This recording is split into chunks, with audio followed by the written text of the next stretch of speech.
In today's episode of Dyslexia Journey, we want to emphasize the importance of treating your kid or a kid that you're teaching as an individual, even if they have a particular form of neurodiversity like dyslexia. Got me diagnosed when I was in third grade. And it was the most relieving day of my life because I finally had like kind of a place to hang my hat and say, see, I told you I'm not lazy, definitely not stupid. I just learned differently and like, that's totally okay. We dyslexics, we were often, just set up for failure because, we were given books and tasks that really are not appropriate for the level that we were at. So how do you expect anyone to be open to learning when their entire relationship with reading, with learning, is physical pain? Wish I had understood when I was younger that the fact that my brain worked differently than people meant that I would be good at things in ways that other kids were not going to be good I at. just assumed I can't be dyslexic because letters don't jump up and down for me. Dyslexia is not a disorder. It is not a disease. Once you sort of own it and embrace it, then you can have the power to deal with it. It's sort of empowering and also enriching to the whole community. To those who don't understand what dyslexia is, that it's not a negative, it's not a problem, it's like we keep saying superpower. Hey everyone, we are Sonia and Nick, and this is Dyslexia Journey. And today we are talking about the importance of really remembering that each child is an individual and treating them as individuals. Right. And I think, this applies to all children. So sometimes when we're talking about this, we might be talking a bit about siblings, and maybe some of them, could be dyslexic and the other one isn't, or maybe they both are. But it can also be true, like in the context of thinking about, like, say in school, if you're a teacher, like two dyslexic kids and trying to treat them as an individual as well. And I think the reason this came to mind for me is because, a lot of what we emphasize, of course, on Dyslexia Journey is common traits, things we're trying to think about what are challenges that a lot of dyslexic kids are common to a lot of dyslexic kids, or like what are typical dyslexic kids' strengths and things like that. And so all of that is true, right? All of it's true, but we just wanted to have a little conversation about individualizing as well. So keeping all that in mind, but then also making sure we're treating kids as individuals, and that means, of course, in how we approach an individual kid one-on-one, but also in the context of a kid within a classroom, a kid with another student, two siblings, and like sort of comparatively how you're treating them, that kind of thing as well. Yeah, and this is in all areas too. So two children, both of whom have dyslexia, or a child who has dyslexia and a child who doesn't, or two kids who both don't have dyslexia, there might be some similarities if you have two dyslexic kids, but there might be some very important differences. There will be some very important differences in all areas. So, for example, you might have two dyslexic kids, one of whom loves reading and one of whom has no interest in reading. You might have two kids, one of whom really likes going outside in nature, and one of whom just wants to stay inside the house, right? And these traits, I think what we're trying to get at here are independent from like whether they're dyslexic or not. Mm-hmm, mm-hmm.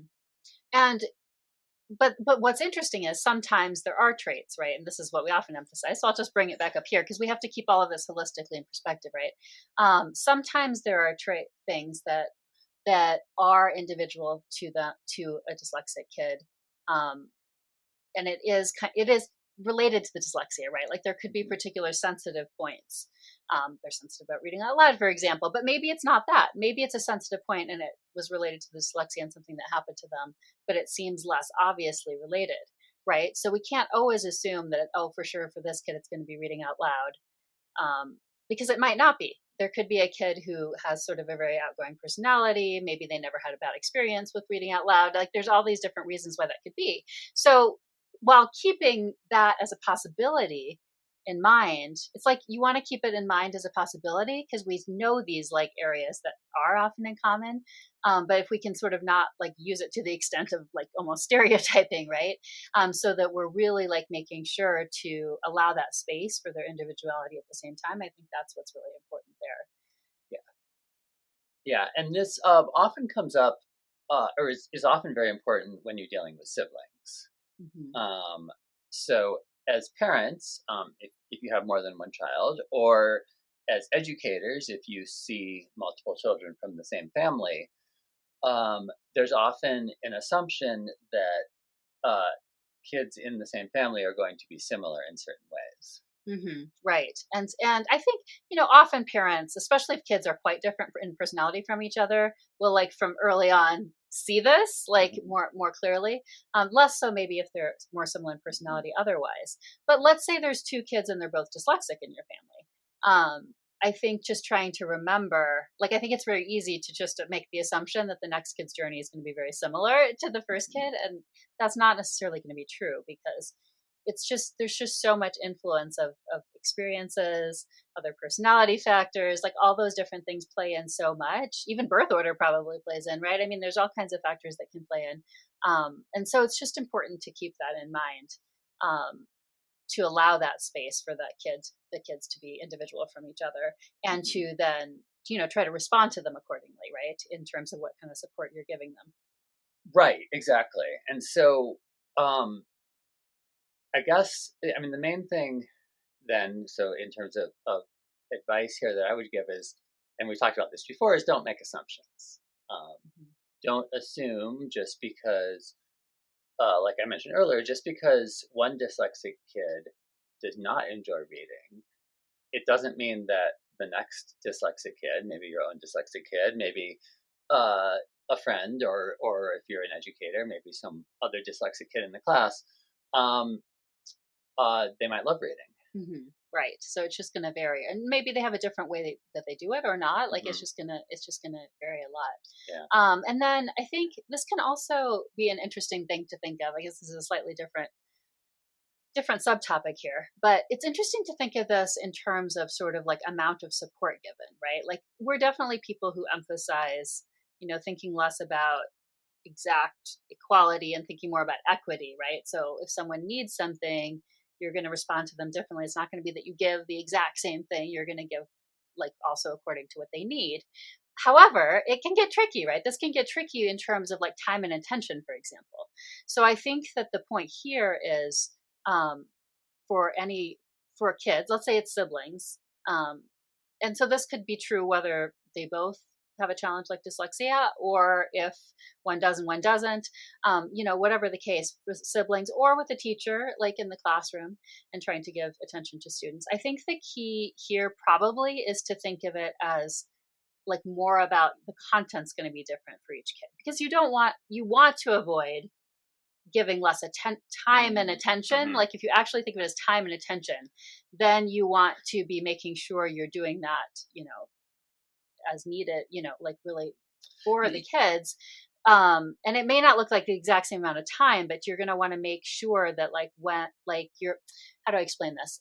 It's like, let me see if I can put this. I might have to come up with an example. So let's say you have a kid, let's take it out of the context of dyslexia for a second here.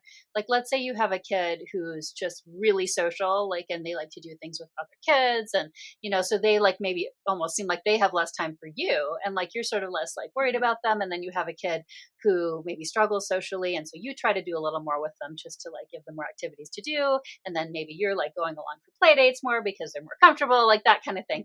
So that's all totally fine. And the exact amount of time doesn't have to be the same between those kids. You're wanting to give the equity that kid needs that. But I think the important thing to do there would be then to think of the other kid and like, what are ways that your attention, whether it's in literal exact amounts of time is sort of irrelevant, but like, what are ways that then when they are available to you, how can you like give your attention and guidance to them? So this is, I sort of purposely took it out of the context of dyslexia for this case because I find it easier to explain that way. But hopefully that sort of makes sense, that it's like, it's still about the equity, but it's like important not to drop the fact that that a particular kid may need or can get guidance and connection from you like in a different way then. Yeah, I think that's a really good point because it's especially if you have, say, one dyslexic kid and one non-dyslexic kid. I think it's really easy to fall into the trap of okay, this dyslexic kid needs um, needs a lot of time, like helping with things, and this other kid is doing fine in school, is more independent, so doesn't need as much time with me. But and it may be true that they don't need as much time with you, but they still need time with you, right? It's not a binary thing. It's not Right. like one kid needs your time and the other one doesn't. Yeah. And so it's this balance, right, of the equity of, the squeaky wheel actually needing the grease, or like the wheel who you see is having trouble. Maybe they're not being squeaky, but at the same time, then trying to make sure to include and, give attention to, um, like for even between two dyslexic kids, like we just talked about the case where maybe one isn't struggling as much with reading. So if there's one struggling more or less than the other, like it's going to feel like you have to give this more attention to the one who's struggling more with reading. And there's truth to that in the equity sense. But then it's important to not to, there's always going to be factors, like we're going to tend to see certain things, right? Like reading's a good example actually because of that, because we tend to like really focus on that because it's so emphasized in our schools and our society. But there's always going to be other things like that are going on as well. And so most likely for that kid, there's going to be other aspects of school, other aspects of academic subjects, other aspects of social emotional learning, any of that will be true. Not to mention just like understanding that they, deserve your time and attention, like as just, a person who's worthy of that. Which is also, and I'm going to just loop back to the dyslexic kid there again, because it's important for them to also be getting attention from you in ways that aren't only focused on, let's say, reading, so that they get that same feeling of the time and attention. So hopefully, like if you start to really think about this and be intentional about it between different kids, whether you're a teacher, whether it's your own kids and their siblings, it can sort of create actually this positive feedback loop. Like maybe you give a time and attention to the kid who seems like they need less help in some certain way, and then you're like, hey, I want to connect with my dyslexic kid that way. We only ever spend our time reading. Oh, yeah. So hopefully it can sort of bounce back and forth, where it's a positive thing, yeah, for both kids and for yourself. Yeah, for sure. Excellent points. Thanks. And I'll just add that if you only have one child, it's still important. I think the point that you just made is that we can tend to get into patterns or ruts, to use a more pejorative term, in our interactions with our child. And so it's really interesting to try to mix things up sometimes. Yeah, exactly. And think about kinds of attention you're giving, kinds of connection you're doing, and just evaluate that. Like the thinking it through every so often and being intentional can really be important. And we don't always take the time to do that in the context of the busyness of life, but I think it is important to do. Yeah. Well, so hopefully you got something out of that. It's been really on my mind in particular, and I was trying to include like lots of different kinds of scenarios, with different kinds of kids, dyslexic, not different situations, school, home. So hopefully that all made sense just in terms of our thoughts, but that's why we did it as more of a conversation. But I'd love to hear your thoughts too, if you want to put those in the comments, or if you want to us to talk about this further in a different way, or if you have another topic you'd like us to talk about, you can either put that in the comments or email us. parentingdyslexiajourney@gmail.com. Thanks, everyone.